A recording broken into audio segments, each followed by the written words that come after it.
Hello दोस्तों। नेपाल की वो घटना जिसने पूरे नेपाल देश को हिला दिया था, आज हम आपको नेपाल की एक ऐसी क्राइम की रियल कहानी बताने जा रहे हैं जो 2009 में घटी थी और उस घटना ने नेपाल के साथ साथ भारत को भी दहला दिया था। ये पूरी कहानी सुनकर आपकी रूह कांप जाएगी। साथ ही ये कहानी जानने के बाद आप भी अपनी जिंदगी में शामिल हर उस शख्स से एक पल के लिए शायद नफरत करने लगेंगे जो आपके बेहद ही करीब है। साथ ही इस कहानी को जानने के बाद आपको एक ऐसा सबक मिलेगा जिससे आप शायद पूरी जिंदगी नहीं भूल पाएंगे। आखिर ये पूरी घटना क्या थी, कब और कैसे घटी थी और इस पूरे मामले में आगे क्या हुआ था, चलिए जानते हैं सब कुछ विस्तार से। ये एक कहानी नहीं बल्कि आपके लिए एक लाइफ चेंजिंग लेसन भी है, तो हमारे साथ बने रहिए कहानी के अंत तक। दोस्तों, आपका स्वागत है हमारी YouTube चैनल में कि जिसका नाम है क्राइम की रियल कहानी। उम्मीद करता हूँ आप सब अच्छे होंगे। जिस घटना के बारे में मैं आपको बताने जा रहा हूँ, ये घटना हमारे पड़ोसी देश नेपाल में घटी थी, मगर उसका संबंध भारत से भी था। इस घटना की शुरुआत एक SMS से होती है। आपको भी आए दिन ऐसे मैसेजेस आते रहते होंगे कि आपने इतने करोड़ की लॉटरी जीती है या फिर आपको यहाँ घूमने जाने का टिकट मिला है। ऐसे ही एक SMS 5 जून 2009 को ख्याति श्रेष्ठ नाम की एक 19 साल की लड़की को भी मिलता है। मैसेज में लिखा था कि आपने एक मशहूर वुमेन मैगजीन की ओर से आयोजित लकी ड्रॉ में 20,000 रुपए नगद, नेपाल के सबसे खूबसूरत और सबसे मशहूर टूरिस्ट प्लेस पोखरा की टिकट भी जीती है। इसके कुछ ही देर बाद ख्याति की मोबाइल की घंटी बजती है और जब वो फोन उठाती है तो दूसरी तरफ से एक महिला की आवाज आती है। फोन रिसीव करते ही वो महिला मैसेज में लिखी गई बात को दोहराती है और कहती है कि मैं उस मैगजीन के ऑफिस से बात कर रही हूँ। अगर आप जीते हुए इनाम की राशि और पोखरा की टिकट लेना चाहती हैं तो आपको इस एड्रेस पर आना होगा। दोस्तों, आपको एक बात बताता चलूं, अगर आज किसी को ऐसा मैसेज या फोन आता है तो लोग तुरंत समझ जाते हैं कि ये ठगी के लिए हो सकता है। लेकिन ये समय वो था कि जब लोगों को ऑनलाइन होने वाली ठगी का इतना अंदाजा नहीं था और कोई सोच भी नहीं सकता था कि इस तरह के मैसेज ठगी के लिए हो सकते हैं। इसलिए जैसे ही ख्याति को ये मैसेज मिलता है और फोन आता है तो वो इसके बारे में अपने माता पिता को बताती हैं। जब ख्याति के माता पिता ये बात सुनते हैं तो वो भी काफी खुश होते हैं और ये तय करते हैं कि ख्याति इनाम की राशि और पोखरा की टिकट जरूर लेने जाएंगी। इसके बाद ख्याति वहां से जाने की तैयारी में लग जाती है और तय समय पर अपने घर के नौकर राम को लेकर निकल जाती हैं। कुछ ही टाइम के बाद ये दोनों फोन पर महिला द्वारा दिए गए एड्रेस पर पहुंच जाते हैं। नौकर राम ख्याति को वहीं पर ड्रॉप कर देता है और चला आता है। क्योंकि फोन पर यह बात पहले ही बता दी गई थी कि इन सब प्रक्रिया में काफी समय लग जाएगा, इसलिए ख्याति अपने नौकर को घर वापस भेज देती है। बताए गए एड्रेस पे पहुंचने के बाद ख्याति कुछ देर इंतजार करती है कि तभी एक महिला वहां आती है जो खुद को वुमेन मैगजीन की रिप्रेजेंटेटिव बताती है और एक बार फिर से ख्याति को इनाम जीतने की बधाई देती है। साथ ही इनाम की राशि और टिकट लेने के लिए अपने साथ चलने को कहती है। इसके बाद वो महिला ख्याति को लेकर एक अपार्टमेंट में चली जाती है, जहां कमरे के अंदर जाते ही ख्याति की नजर एक पुरुष पर पड़ती है। वो व्यक्ति खुद को उस मैगजीन से जुड़ा हुआ व्यक्ति बताता है और कहता है कि इनाम की राशि और टिकट से संबंधित इंपॉर्टेंट पेपर वर्क वही करेगा। ये दोनों कुछ देर बातें करते हैं और बातचीत के दौरान ही वो व्यक्ति ख्याति की तरफ कोल्ड ड्रिंक का एक गिलास बढ़ाता है और एक गिलास खुद भी ले लेता है। इसके बाद आगे की प्रक्रिया शुरू होती है। इधर इन सब प्रक्रियाओं के होते हुए शाम हो जाती है और घर पर ख्याति के माता पिता ख्याति का इंतजार कर रहे थे कि उनकी बेटी कब इनाम की राशि लेकर घर लौटेगी। क्योंकि ख्याति ने पहले ही बता दिया था कि सभी प्रक्रियाओं को पूरा करने में कुछ अधिक समय लग सकता है, इसलिए ये लोग ज्यादा परेशान नहीं होते हैं। मगर फिर भी दिल में कुछ घबराहट जरूर थी। शाम के बाद अब अंधेरा फैल चुका था, लेकिन ख्याति अब तक घर नहीं लौटी थी। इसलिए ख्याति के माता पिता कुछ और ज्यादा चिंतित हो जाते हैं और ख्याति के कुछ दोस्तों को फोन करके पूछने लगते हैं कि क्या ख्याति तुम्हारे पास तो नहीं आई है। लेकिन हर तरफ से यही कहा जाता है कि नहीं, ख्याति उनके पास नहीं आई है। अभी ये लोग अपनी बेटी की तलाश में लगे हुए थे कि तभी ख्याति के पिता के मोबाइल पर एक SMS आता है और मैसेज पढ़ते ही ख्याति के पिता के पैरों तले जमीन खिसक जाती है। दरअसल मैसेज में लिखा हुआ था कि ख्याति को किडनैप कर लिया गया है। अगर तुम अपनी बेटी को सही सलामत जिंदा वापस पाना चाहते हो तो तुरंत 10 लाख रुपए का इंतजाम कर लो। मैसेज में ये भी साफ साफ लिखा हुआ था कि अगर तुमने इस बात की जानकारी पुलिस को या किसी और को दी तो ख्याति को जान से मार दूंगा। ये मैसेज देखते ही वो बुरी तरह से घबरा जाते हैं और तुरंत ख्याति की माँ को इस बारे में बताते हैं। ख्याति के माँ बाप पहले तय करते हैं कि इस किडनैपिंग की जानकारी पुलिस को जरूर देंगे, मगर कुछ सोचकर फिर वो अपना इरादा बदल देते हैं, क्योंकि पिछले कुछ सालों में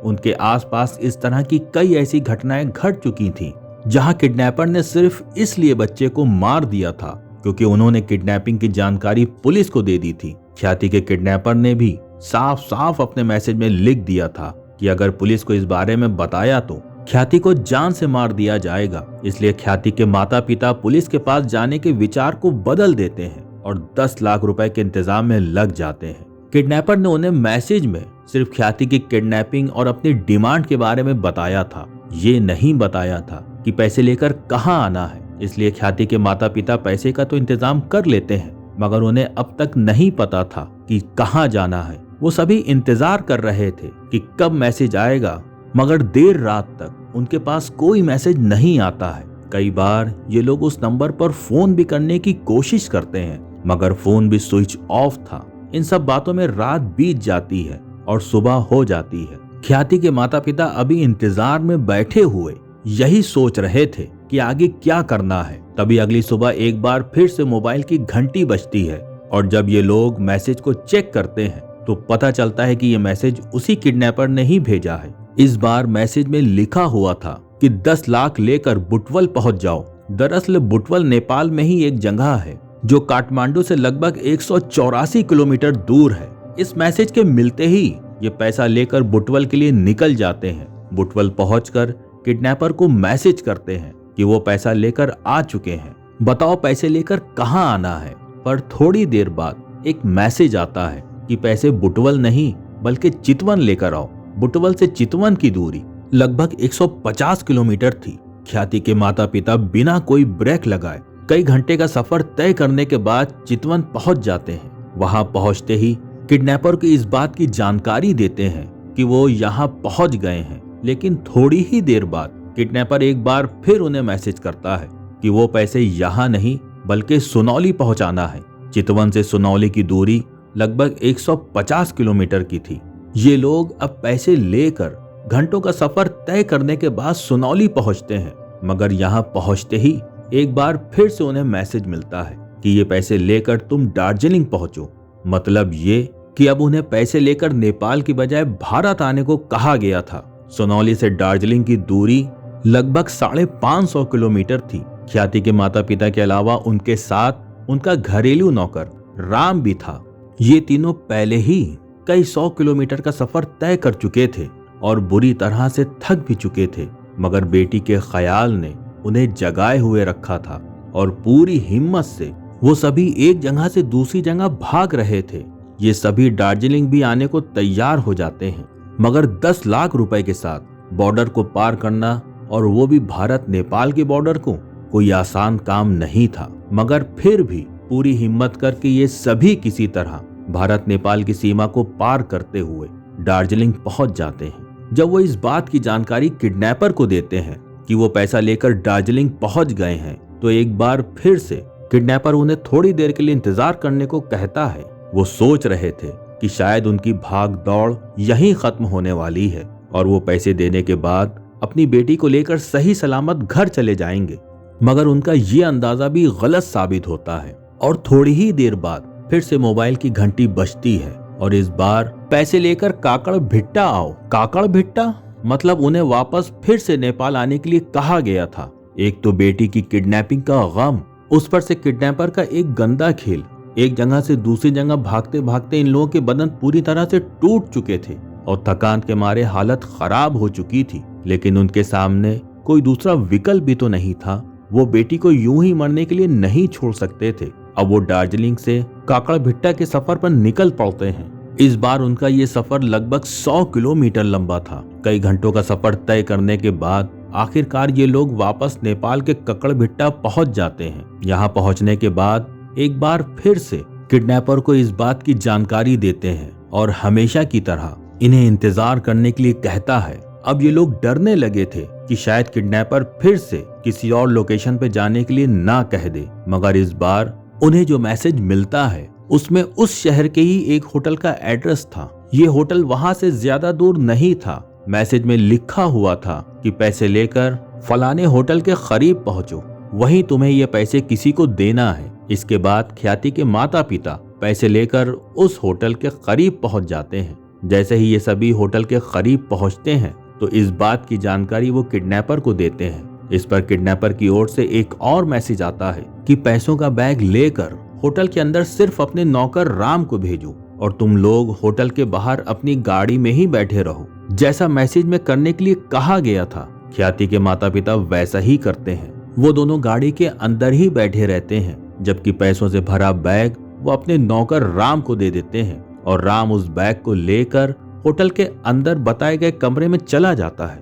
इधर होटल के बाहर मौजूद ख्याति के माता पिता उम्मीद कर रहे थे कि राम उन लोगों को पैसे देगा और साथ में उनकी बेटी को लेकर होटल से निकल आएगा, मगर थोड़ी देर के ही इंतजार के बाद वो देखते हैं कि राम खाली हाथ और अकेले ही वापस लौट रहा है। किडनैपर को फिरौती की 10 लाख रुपए रकम देने के बाद और अपनी बेटी की रिहाई की उम्मीद के साथ ख्याति के माता पिता अपने घर काठमांडू के लिए निकल जाते हैं और ये लोग बिना रुके तेजी से अपने घर की तरफ चले जाते हैं कि शायद जाते ही वहां उनकी बेटी उनसे मिल जाए। लेकिन जब ये अपने घर पहुंचते हैं तो उन्हें काफी निराशा होती है, क्योंकि उनके घर पर ताला लगा हुआ था और आसपास भी ख्याति का कोई अता पता नहीं था। इसके बाद ये लोग कुछ देर इंतजार करते हैं कि शायद कुछ देर में ख्याति घर आ जाए, लेकिन इनका इंतजार खत्म होने का नाम ही नहीं ले रहा था। आखिरकार थक हार कर एक बार फिर से ख्याति के पिता किडनैपर को मैसेज करते हैं, लेकिन उनके मैसेज का कोई जवाब नहीं आता है। फिर वो किडनैपर के नंबर पर फोन करते हैं,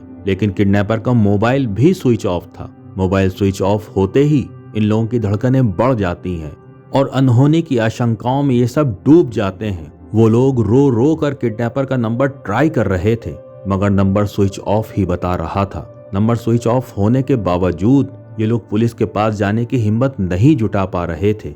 वो डर रहे थे कि कहीं किडनैपर को इस बात का पता चल गया तो वो ख्याति को मार न दे। फिर भी जब कई घंटों के इंतजार के बाद किडनैपर्स का फोन नहीं लगता है और न ही ख्याति वापस आती है, तो ख्याति के माता पिता नजदीकी पुलिस स्टेशन जाते हैं और पुलिस वालों को ख्याति को मिले एसएमएस से लेकर किडनैपिंग तक और किडनैपर की डिमांड के हिसाब से फिरौती की रकम देने तक की पूरी कहानी शुरू से लेकर अंत तक बताते हैं।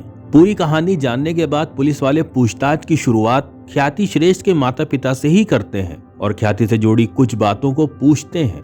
ख्याति के माता पिता ख्याति से जुड़ी छोटी से छोटी चीजों के बारे में पुलिस वालों को बताते हैं। साथ ही ये भी बताते हैं कि ख्याति उनकी एक लौती औलाद है। बचपन से ही ख्याति पढ़ने में बहुत तेज थी और जिंदगी में कुछ हासिल करना चाहती थी। हम लोगों ने ख्याति के लिए बहुत से सपने देखे थे। पूछताछ के दौरान पुलिस ख्याति के माता पिता से पूछती है कि ख्याति को मैसेज आने के बाद से किडनैपिंग के पैसे देने तक क्या आप लोगों ने कुछ ऐसा नोटिस किया है जो आपको थोड़ा अजीब लगा हो। इस पर ख्याति के पिता बताते हैं कि नहीं, उन्होंने एक भी अजीब बात नोटिस नहीं की। बस उन्हें एक बात समझ में नहीं आ रही थी कि आखिर किडनैपर पैसा लेकर एक स्थान से दूसरे स्थान तक जाने के लिए क्यों कह रहे थे। जब यही सवाल ख्याति की माँ से पुलिस वालों ने पूछा तो ख्याति की माँ ने भी यही जवाब दिया कि इस पूरे घटनाक्रम के दौरान उन्होंने भी कुछ अजीब नोटिस नहीं किया। लेकिन फिर थोड़ी देर सोचने के बाद ख्याति की माँ बताती हैं कि जब वो लोग दार्जिलिंग से वापस नेपाल के काकड़बेटा आए थे और किडनैपर के बताए होटल के नजदीक गए थे, तो वहां पर अचानक मेरी नजर वीरेंद्र श्रेष्ठ नाम के एक व्यक्ति पर पड़ी थी। इस पर पुलिस पूछती है तो इसमें अजीब क्या है। तो ख्याति की माँ बताती हैं कि कभी वो लोग वीरेंद्र के घर ही बतौर पेइंग गेस्ट रहते थे और वीरेंद्र एक टीचर थे जो कभी ख्याति को प्राइवेट ट्यूशन भी दिया करते थे, मगर फिर अचानक से उसने अपना घर बेच दिया और शहर छोड़कर चला गया। तब से हम लोग बीच में बस एक मर्तबा मिले हैं। इस पर पुलिस वाले पूछते हैं कि जब आपने वीरेंद्र को देखा तो उसे टोका क्यों नहीं।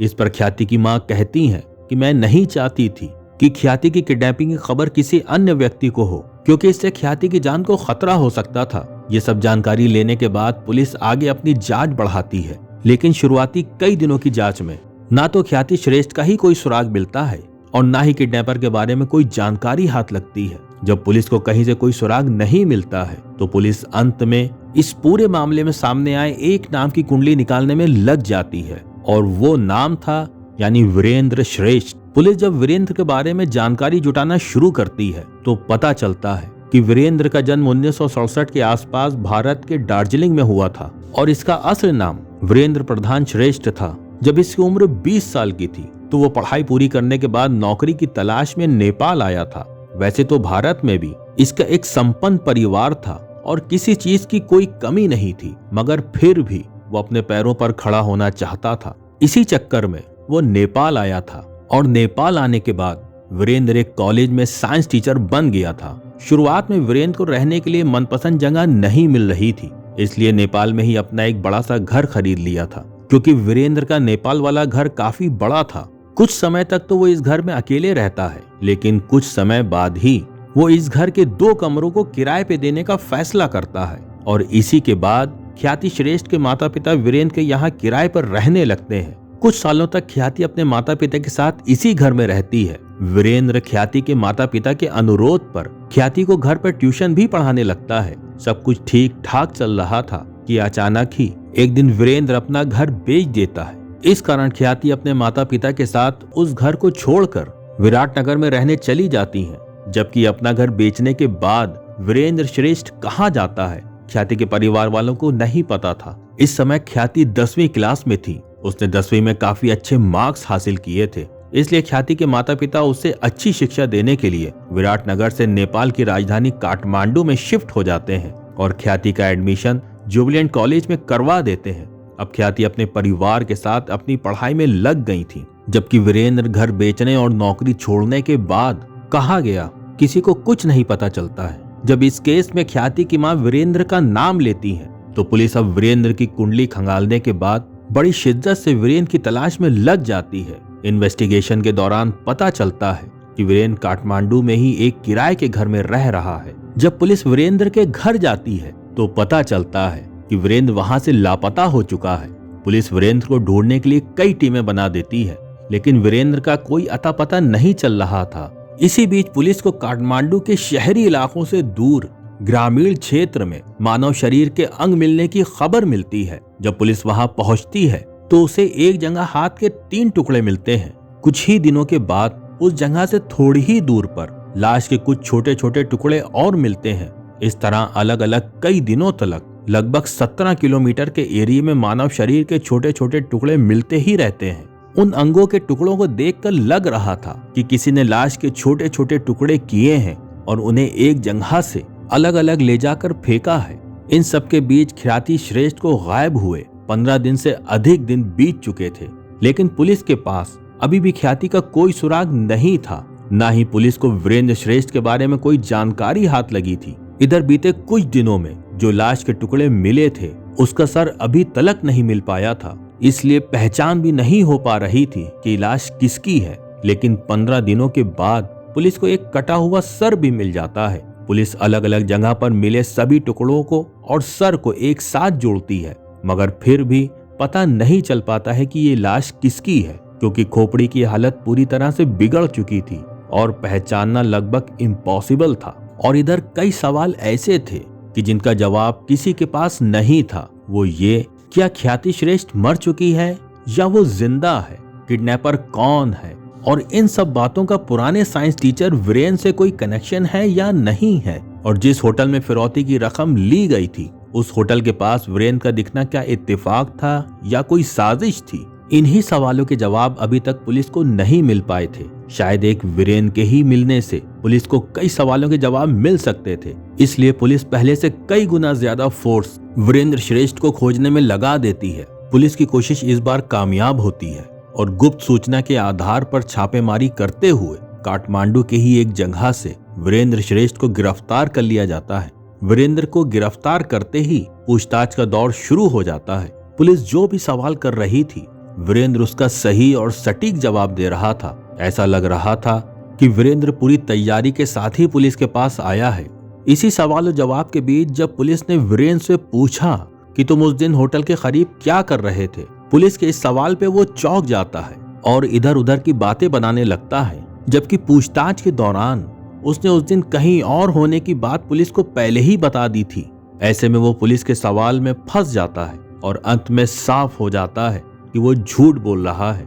अब पुलिस सख्ती पे आ गई थी और टॉर्चर के साथ वीरेंद्र से पूछताछ का सिलसिला शुरू होता है। पुलिस की सख्ती के सामने वीरेंद्र की हर चाल फेल हो जाती है और उसे सच बोलना ही पड़ता है। और फिर एक ऐसा सच सामने आता है जिसे सुनकर हर किसी के पैरों तले जमीन खिसक जाती है। वीरेंद्र बताता है कि दार्जिलिंग में उसका संबंध एक ऐसे परिवार से है जो काफी पैसे वाला था और किसी भी चीज की कोई कमी नहीं थी। फिर भी वो लगभग 20 साल पहले नेपाल अपने पैरों पे खड़ा होने के लिए आया था और यहाँ भी उसने एक कॉलेज में साइंस के टीचर के तौर पर एक अच्छी नौकरी हासिल कर ली थी और अच्छा पैसा भी कमाने लगा था। यहाँ उसे अपना एक बड़ा सा मकान भी खरीद लिया था। वीरेंद्र के बयान के अनुसार उसकी जिंदगी काफी अच्छी चल रही थी। इसी बीच वो मजे के लिए एक दिन एक कसिनो में जुआ खेलने गया, क्योंकि उसके पास पैसे की कोई कमी नहीं थी। इस कारण उसका ये शौक धीरे धीरे उसकी आदत बन गया था और उस पर जुए का ऐसा जुनून सवार हुआ कि धीरे धीरे वो अपना सारा पैसा हारता चला गया। सभी जमा पूंजी हारने के बाद जुए का आदी हो चुका वीरेंद्र अपने दोस्तों और जान पहचान वालों से कर्ज लेना शुरू कर देता है और वो लाखों रुपए जो कर्ज के तौर पे उसने अपने दोस्तों से लिया था, वो पैसा भी जुए में हार जाता है। जब उसके पास कर्ज से लिया पैसा भी खत्म हो जाता है और लोग कर्ज देने से मना कर देते हैं और कर्ज वापस मांगना शुरू कर देते हैं, तो इसी चक्कर में एक दिन अचानक वो अपना घर बेच देता है। लेकिन उस पर कर्ज इतना बढ़ चुका था कि घर बेचकर भी वो कर्ज नहीं चुका पाता है। वीरेंद्र की हालत काफी बुरी हो चुकी थी और वो काठमांडू में ही एक किराए के घर में रह रहा था। उसकी नौकरी जा चुकी थी। वो दार्जिलिंग में भी काफी पैसा अपने घर वालों से ले चुका था, इसलिए वहां से भी उसे मदद मिलना बंद हो गई थी। वीरेंद्र जुए की लत की वजह से कर्ज के दलदल में पूरी तरीके से फंस चुका था। उसे कुछ समझ नहीं आ रहा था कि क्या करें। इसी बीच उसे किसी से पता चलता है कि जिस ख्याति श्रेष्ठ का परिवार उसके यहाँ कभी बतौर किराएदार रहता था,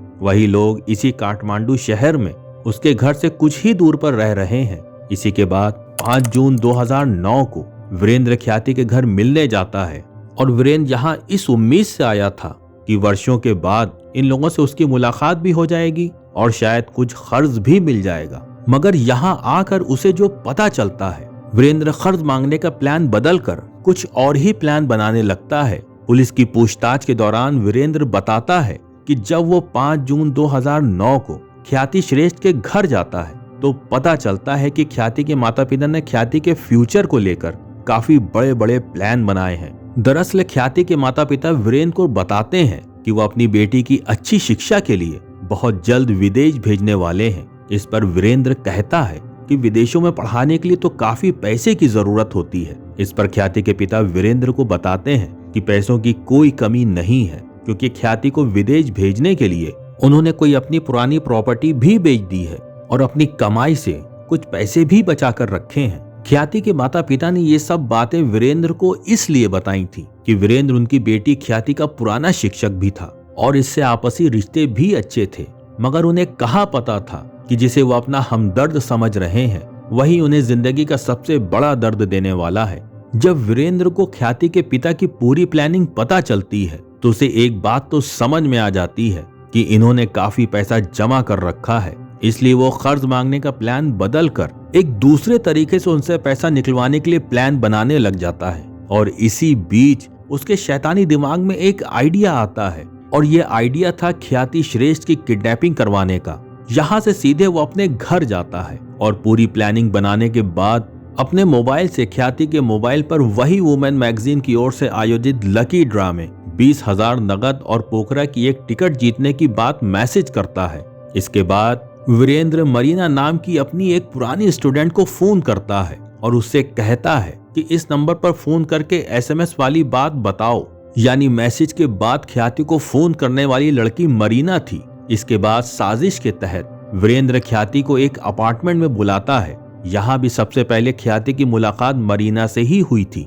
जब मरीना ख्याति को अंदर लेकर आती है तो फ्लैट के अंदर कमरे में मौजूद शख्स वीरेंद्र ही होता है। यहाँ इसे देखकर ख्याति चौंक जाती है। वीरेंद्र ख्याति को देखकर अनजान बनते हुए नाटक करता है। वो ख्याति को बताता है कि उसने कॉलेज की नौकरी छोड़ दी है और वो उस वुमेन मैगजीन के लिए काम कर रहा है। इस बातचीत के दौरान वीरेंद्र ख्याति को कोल्ड ड्रिंक पीने के लिए देता है। ख्याति कोल्ड ड्रिंक पीने से मना भी नहीं कर पाती, क्योंकि सुबह ही वीरेंद्र से उसकी मुलाकात उसके घर पर ही हुई थी और उसका व्यवहार काफी अच्छा था और यहाँ भी वो काफी अच्छे से ही बिहेव कर रहा था, इसलिए उसे कोई शक नहीं होता और वो कोल्ड ड्रिंक पी लेती है। लेकिन जैसे ही वो कोल्ड ड्रिंक पीती है वो बेहोश हो जाती है। ख्याति के बेहोश होने के बाद वीरेंद्र ही ख्याति के पिता को किडनैपिंग वाला मैसेज करता है और वही ख्याति के माता पिता को पैसे लेकर एक जगह से दूसरी जगह जाने पर मजबूर करता है। जब पुलिस वीरेंद्र से पूछती है कि तुम्हें तो पैसे तो मिल गए, तो अब तक ख्याति घर वापस क्यों नहीं आई है,